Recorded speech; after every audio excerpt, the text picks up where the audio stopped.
Okay, good day class. So, this is a recorded session for your second exam coverage. So, basically, itong subject na ito, babase lang natin sa SIM. Okay, so you can write down notes together with this discussion. And by the time you have seen this will be posted in the LMS and also sa aking YouTube channel. So, let's start. So, itong sa SIM module natin, before the start of every discussion, there will be key terminologies that will be presented first. Ayan. So, itong mga key terminologies, please take note of this because it might be of key importance or it is of key importance sa ating subject. Okay, so let's proceed next. Let's go with yung framework ng Philippine patriotism and nationalism dito sa atin sa Philippines. So, we'll start off with the archipelagic doctrine. So, when we say archipelagic doctrine, it originates from the word archipelago. So, ano yung archipelago? An archipelago is a series or composed of a series or group of islands which forms into a state or yung bansa. So, for example, the largest archipelago in the world is ang bansang Indonesia. Ambot lang pila to ilang number of islands. Around 10,000 islands, big and small. Lahat ng yun, yung grupo ng mga isla na yon, bumubuo ng bansang Indonesia. Tayo sa Pilipinas, we are also an archipelago. Yan. So, lahat ng mga isla, whether malalaki or maliliit, na nasa loob ng ating teritoryo are part of the Philippine Islands. Parte ng Republika ng Pilipinas. So, we are greatly impacted with the archipelagic doctrine. So, ayan, according sa Article 1 ng 1987 Constitution, dito sa atin sa Pilipinas, it states that our national territory comprises the Philippine Archipelago. Yan. Yung kapuluan na sinasabi, archipelago in Tagalog is kapuluan. Yan. For the Philippine Archipelago, lahat ng isla, lahat ng tubig na nasasakop sa loob ng teritoryo ng Pilipinas, regardless of its size and dimension, will form as a component or part ng Republic of the Philippines, ng Republika ng Pilipinas. So, yan yung kabuuan ng ating teritoryo. Yan. With regards to the fluvial or yung waters natin, whether it is our maritime waters or our internal waters, pati na rin yung terrestrial or yung kalupaan natin, lahat ng mga isla. Okay, so it forms part of the Republic of the Philippines. So, ang Pilipinas, composed of around 7,107 islands. Nababawasan ito pag high tide. Of course, would settle up to that number pag nasa normal levels ng yung low tide. Yan, low tide. So, the origin of the name Philippines originated from the Spanish era.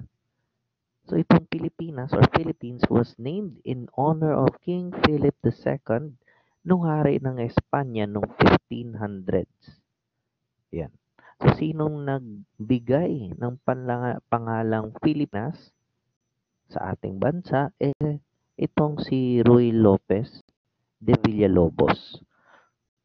So, during his initial expedition to our country or to our islands Noong 1542, yan, after ni Magellan, kasi 'di ba si Magellan, unsuccessful yung kanyang circumnavigation around the world kasi hindi niya na kaya yung bagsik ng mga Cebuano. Actually, napadjud to yung mga Bulanon. Saag-saag jud ng mga Bulanon. Anyway, so hindi naging successful kasi namatay siya sa shores ng Mactan. So, nung nabalitaan ng hari ng Espanya, si King Philip II na hindi naging successful yung pag-ikot ni Magellan sa buong mundo, pinadala niya itong si Ruy Lopez de Villalobos na pumunta at hanapin kung sino ba ang nakapatay at saan ba namatay si Magellan. And of course, to complete the mission ni Magellan, which is to circumnavigate the whole world. Yan.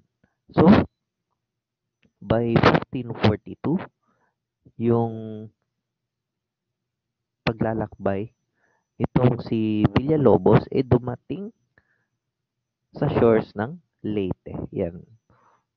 Around the Borongan area, yan. Leyte area. Yan. Sa eastern portion ng ating bansa. So, by the time he landed there, he named the whole set of islands as Filipinas after the name of King Philip, of course, Spanish. So, Filipinas after King Philip II. Yan. Kasi itong si King Philip II, parang Santo Papa, may original name siya or name before being a king or a leader. So, yung original name ni King Philip II, Prince of Asturias ng Espanya. The Prince of Asturias. So, by the time na naging king itong si Prinsipe ng Asturias, he became King Philip II. Yan. Haring Filipo. Yan.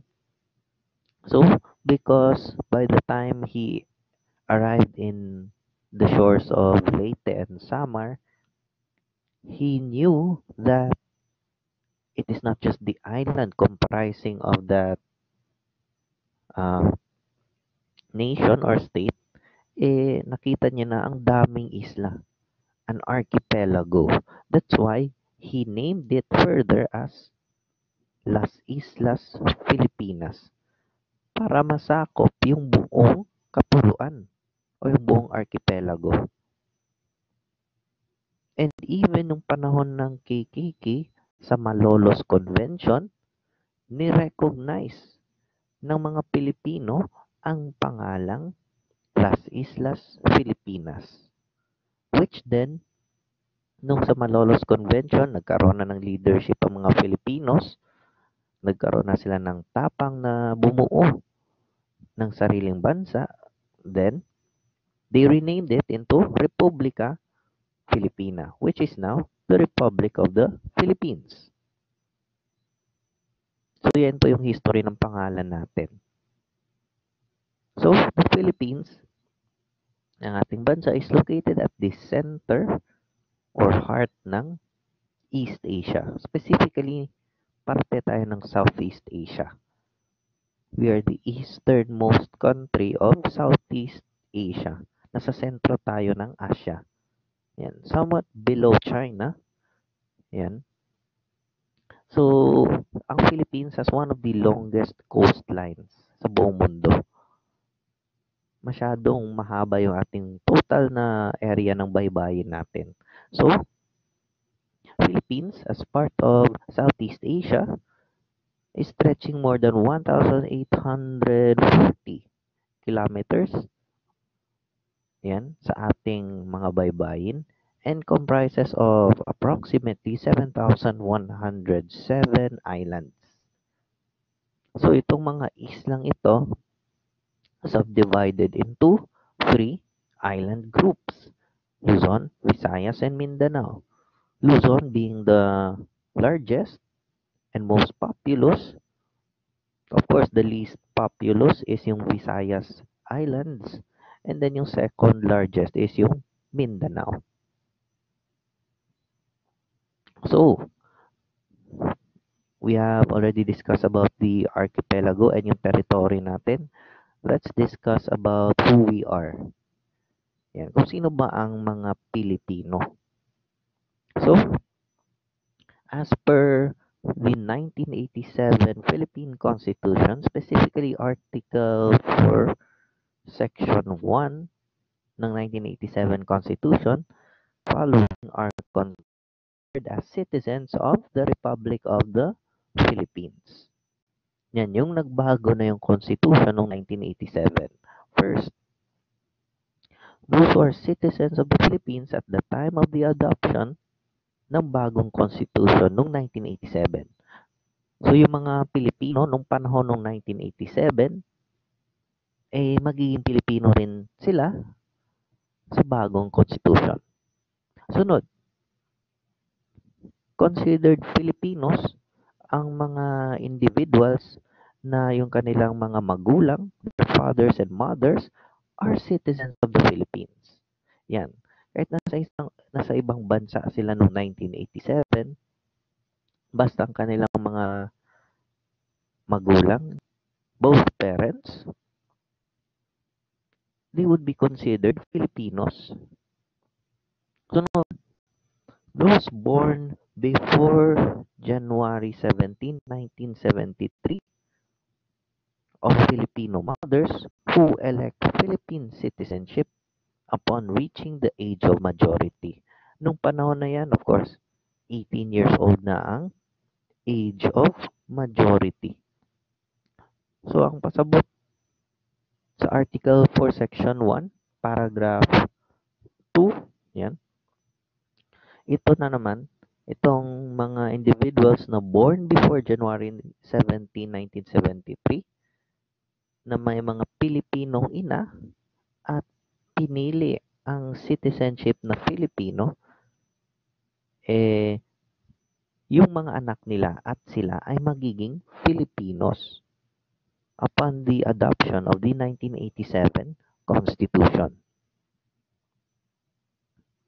Sunod, those who are naturalized according to law. Best example niyan, yung mga naturalized players na naglalaro para sa Pilipinas. Yan. Si Phil Batang Ama. Yan. Si Andre Blatch. Yan. You're familiar with those two athletes. Phil Young husband, he is not really considered naturalized dahil meron siyang Pilipinang ina. But still considered a Filipino itong si Phil Young husband. The best example of a naturalized citizen, si Andre Blatch. Itong si Andre Blatch, 6'11 na forward na NBA player. But up to a certain part ng 2013, na-naturalize siya by virtue of course, the Congress adopting him as a naturalized citizen of the Philippines. So, itong si Andre Blatch, dahil siguro kinakailangan siya ng Gilas Pilipinas basketball team, kinonvert siya into a Filipino para makapaglaro para sa Pilipinas sa international basketball play. Yan, sa FIBA World Championships noong 2014. So, they naturalized him. Yan. So, he's the best example of those individuals who are naturalized Filipinos according to law. And when you are naturalized, kailangan mo pa talagang ma-confirm sa Congress. Yan. When you are naturalized, kailangan mong i-pledge yung allegiance mo. So, literal na manunumpa ka niyan.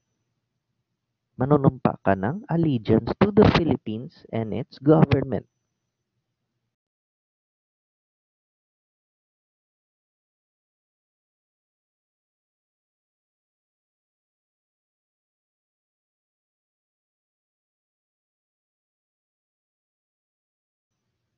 Okay, next. Here are the two generally recognized forms of acquiring Philippine citizenship. So there are two forms. First form is Filipino by birth, and the second is Filipino by naturalization. Yan. So first dito tayo sa Filipino by birth.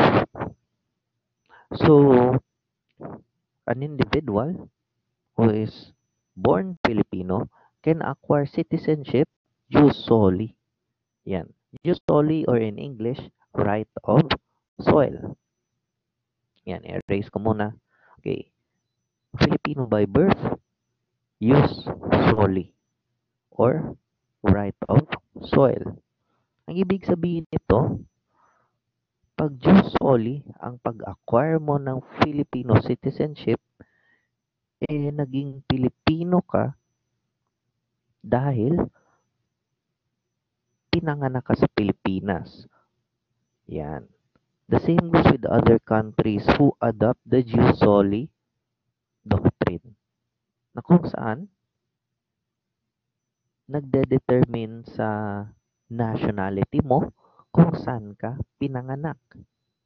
For example, tayo, naabay student dire na wala sa Pilipinas gipakatao. If you are born in the Philippines or you were born in the Philippines, then you're part of those citizens sa Pilipinas na naging Pilipino jus soli or by virtue of jus soli, the right of soil. Sa Amerika, ganon din. Kung pinanganak ka sa Amerika, jus soli, it means pinanganak kang nasa Amerika and you will become an American. The same goes dito sa Pilipinas. But the Philippines does not only adhere to jus soli, but also jus sanguini, or in English, the right of blood. Ito yung prinsipyong legal na kung saan yung pagkaanak ng isang individual o ng isang bata, yung pag-acquire niya ng nationality is based sa kanyang mga magulang. For example ko kanina, si Philiang husband, British ang kanyang tatay. Then of course, he would be a British citizen. Kasi yun din, may jus sanguini rin ang United Kingdom. But also, the Philippines adapts to jus sanguini, the right of blood, na kung saan, dahil may magulang si Philiang husband na Pilipino or Filipina dahil yung nanay niya, then he is also considered a Filipino by birth. The thing is, even if sa ibang bansa siya pinanganak, pero dahil may magulang siyang Pilipino, Pilipino siya. Jus sanguinis or jus sanguini, the right of blood. Okay? So, ang Pilipinas adheres to both jus soli and jus sanguini. Sunod, Filipino by naturalization. Of course, na-explain ko na to kanina.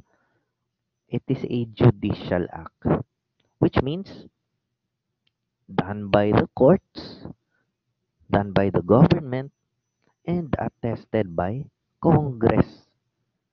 For example, yung kay Andre Blatch, before siya na naging Filipino or naturalized Filipino, na-attest pa, dineliberate pa sa Kongreso kung kailangan ba talaga siya maging naturalized. Together with other individuals who chose to be a Filipino citizen even if they did not grow up in the Philippines or was not born in the Philippines o kahit wala silang magulang na Pilipino.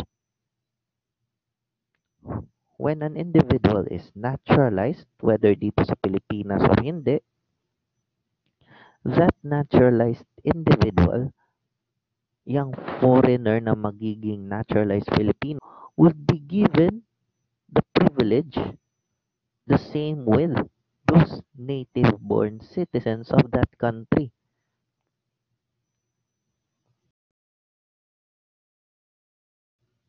Ibig sabihin, si Andre Blatch may parehong access at rights together with us, native-born Filipinos. Yung mga pribilehiyo ng isang Pilipino, meron din siya. Also,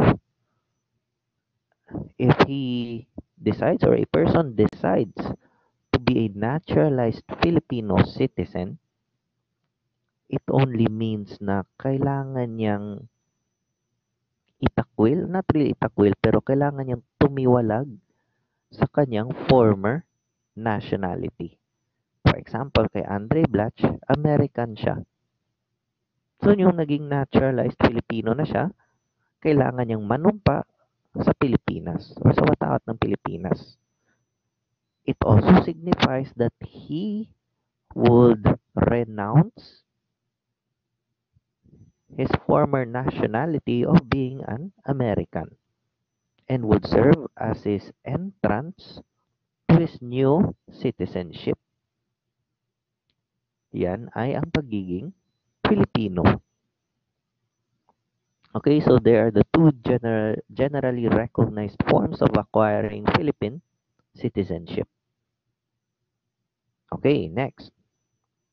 Let's go to the concepts ng tinatawag na SP, ang Psikolohiyang Pilipino, or the psychology of the Filipino, or yung Filipino psychology. Basically, maraming mga studies from various schools inside and outside our country towards the Filipino society and its behavior. Yan.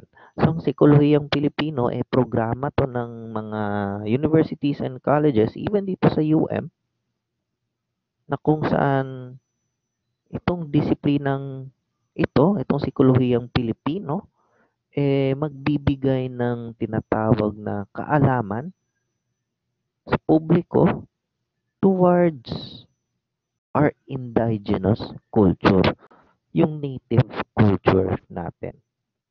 Basically, it highlights our native culture. It recognizes our native culture, it studies our native culture, and highlights it in order for those cultures and traditions to be passed on to the next generations. Okay? So, it has always been considered as a movement which ang goal ng Psikolohiyang Pilipino to inspire, ma-motivate, and will direct us para maayos natin yung ating mga kultura and for them to be preserved and maintained for future. Yan, for the future. Yan. Kasi merong mga problema sa ngayon ang ating lipunan na siguro kailangan din natin tingnan yung kasaysayan ng Pilipino. Yung kasaysayan ng lipunang Pilipino. Because maybe we could have our answers from the Filipino psychology o yung psikolohiyang Pilipino. So itong psikolohiyang Pilipino was originally introduced noong 90s. Yan, late 80s to 90s. Yan. By an individual na named, ito si Enriquez.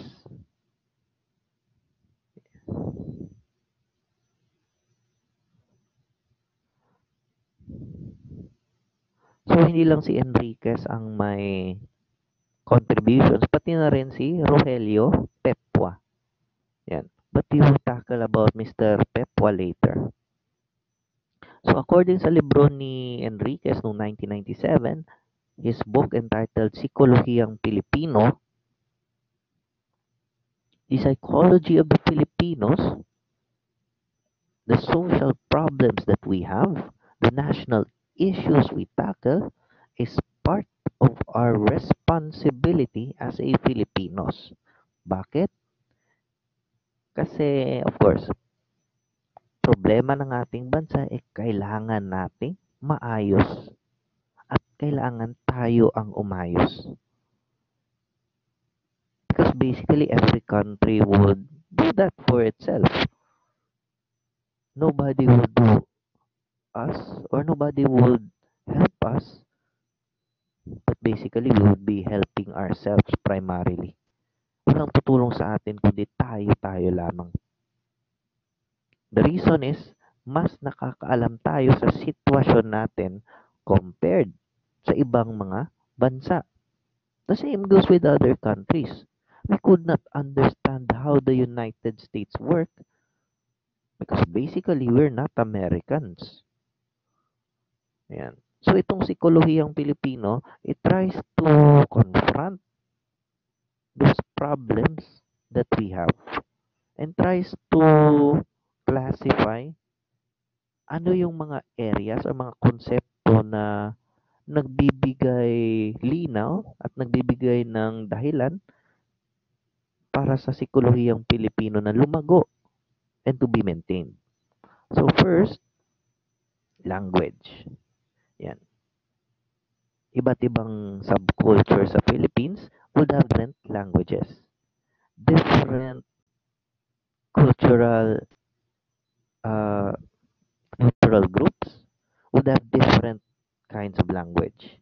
Iba yung lengguwahe sa Central Luzon compared sa lengguwahe sa Central Visayas. Kung sa Central Visayas, mga Bisaya, mga Cebuano, na apil pa na nimo ng Bulanon, na iba ang kultura nila at ang lengguwaheng ginagamit nila compared to those Kapampangans from Central Luzon. Yung mga Bulakenyo rin from Central Luzon. And because we have different subcultures from different regions, then there is that somewhat different sense of language. Different cultures eh. So parang may somewhat language barrier. And because Philippines have different languages, we have the ability to speak different languages. We're basically multilingual, especially ngayon. But the thing with the Philippines is that we have our national language, which is Tagalog, hindi Filipino, Tagalog. Yun yung lengguwahe na kung saan lahat ng Pilipino is and must be knowledgeable of. Kasi yung national language natin, yung pambansang lengguwahe natin, yun ay isa sa mga simbolo ng pagkakaisa natin. So basically language, regardless of which language you speak as your mother tongue, yung ano yan, tang ina ba yan? Anyway, yung kinagisnan ninyo, whether you're Surigao nun, Iranon, Tausug, whether you're Bisaya, Cebuano, Waray ka ba, Ilonggo, or basically Bulakenyo, Tagalog, regardless of your original dialect, regardless of that ethnological group you originated, because we are one country, we're expected to unite. And dahil may Tagalog language at dahil may national language, it means that we can unite also by means of language. Sunod, leisure. So, sa Pilipinas, napakaraming laro, whether modern or yung mga traditional na palaro. 'Di ba? So, yung national sport natin is hindi naman basketball. American yan eh. But did you know na hindi national sport ng Americans ang basketball? It's baseball. Yan. Pero dito sa Pilipinas, ang ating pambansang laro, hindi piko. Di po na taga-anay. It is basically yung sepak takraw.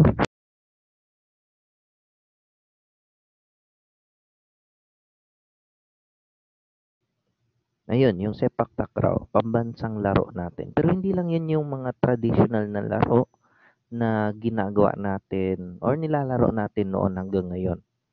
'Di ba, mayroong Palo Sebo, eh, Napoy, apil ba ng trip to Jerusalem? I don't know. Pero yung mga native na laro natin, yung mga indigent leisure games, at hindi lang yung mga palaro, at the same time mga laruan, 'di ba? Kagaya itong isa sa pinaka-notable na toys na Filipino invented, yung trumpo or yung tinatawag sa English na top. At sa Tagalog, trumpo. Sa English, top. Sa Bisaya, magkasing mata na.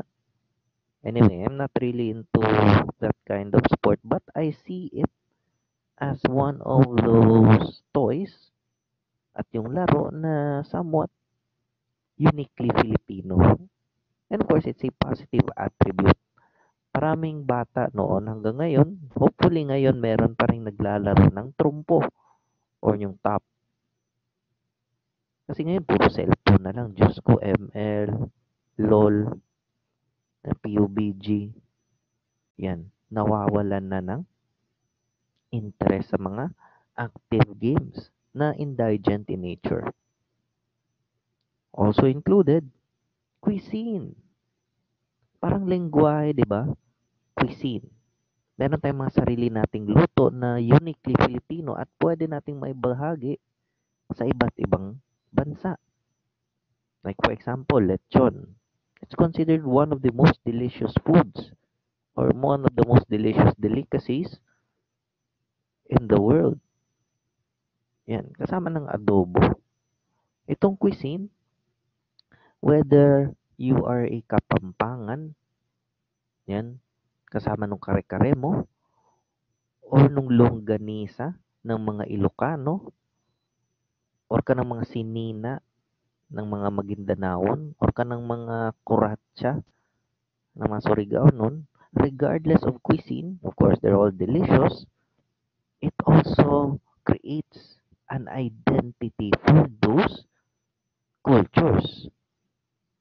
Kilala sa empanada ang mga taga Benguet, pati yung mga taga Ilocos Norte, 'di ba? At masarap yung kanilang pagkain. The same with other cultures with their own cuisine. So, it was found out that the different cuisine, yung iba't ibang putahe na niluluto ng bawat kultura, would somehow unite that culture at pag naibahagi yan sa iba't ibang mga nationalities, it can unite Filipinos through cuisine. Sunod, politics and law. To tell you honestly, yung politics sa Philippines, mas maraming nanonood yun compared sa mga pelikula. Pildi pang Netflix, ana. Pildi pa ning akong recorded session, ana. Mas dagang viewer sa Philippine politics. Di ba? Because basically, our lives depend on it. Our future depends on it. Di ba? It can unite us, but also it will divide us. Lalo na ngayon. Marami nagrereklamo sa gobyerno, nasaan ang Pangulo? Marami nagrereklamo bakit kaunti lang ang ginagawa ng Pangulo. But actually, in real life, that's not the question we have to make. Ika nga ng isang US President, si John F. Kennedy, ask not what you can do for your country, or ask not what your country can do for you, but ask what you can do for your country. To translate it, huwag mong tanungin ng bansa mo kung ano ang kaya nitong gawin or kung anong magagawa nito para sa iyo. Why not try to ask anong kaya mong magawa para sa bansa mo? No one man can do it alone. The government cannot do it alone without the help of the public, the general public. Kaya maraming interesado sa politics. Alisin nyo na yung pera, yung corruption. But basically, when you are in politics, you somewhat have a power. You have authority. That's why Filipinos are interested, not because only our lives depend on it, our future depends on it, but because yung Philippine politics is somewhat unique to us. It can divide or unite us. Sunod, religion, di ba? Naiuban sa toa na iba ang sekta. May Katoliko, Iglesia ni Cristo, Mormons, may mga Islam brothers tayo, meron tayong mga Buddhists, meron din tayong mga born again, still Christianity, naputay uban na Iglesia ni Kibuloy. But regardless of our religious affiliation, whether if naniniwala tayo sa Bathala, we could still be united. One thing na unique sa psikolohiyang Pilipino, itong mga, siguro consider natin na mga paniniwala nung panahon. Di ba? Yung mga tribo, mga raha, naniniwala din sila sa mga bathala. Or even, yung pagsamba nila sa mga babaylan, pakikinig sa kanilang mga ninuno o yung mga elders ng kanilang tribo. Yan. Sa bulol. Yan. Or, itong anito or translated as animism.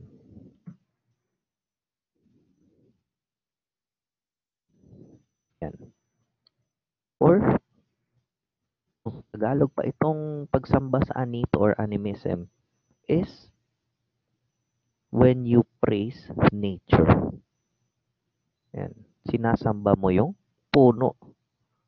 That's uniquely Filipino. May unique tayong style sa pagsasamba. Unique style in religion. Sunod, literature and film. The same goes with other countries. May uniqueness sa ating mga pelikula, sa ating mga manunulat. Yan. Yung mga Tagalog movies. Yan. Even music. Di ba? May sarili tayong musika, OPM. Problema, marami na din tayong nasa K-pop. Yan. Ambot lang kung you still find Schools Takli as great. Yan. Or kung nagsawa na ba kayo kay Fernando Poe Jr. Either way, whether we like it or not, it is uniquely Filipino. Kasi rin, yung mga pelikula at mga musikang Pilipino, pati na rin yung art and literature na gawang Pilipino, is relatable to our current situation. And of course, relatable to the history of the Filipino, which makes it unique and it could unite us. It could also change our perceptions in life. Sunod, medicine. As we all know, like other Asian countries, ang mga Asyano kasi naniniwala sa herbal. Yan. Pero sa Pilipino, meron din tayong unique kind of treating illnesses, unique kind of herbal medicines, and unique way of healing. Like for example, hilot. Diba?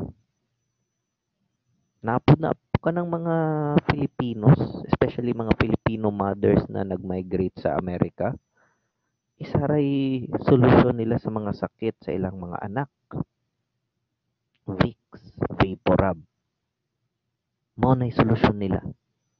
Because Filipino culture, this is already a mainstay of Filipino culture, yung halos permanent na ba, na ang mga nanay towards their Filipino children, they would rather treat illnesses at home than going to the hospital frequently.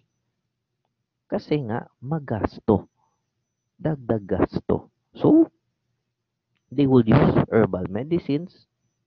They would use unconventional methods in healing illnesses.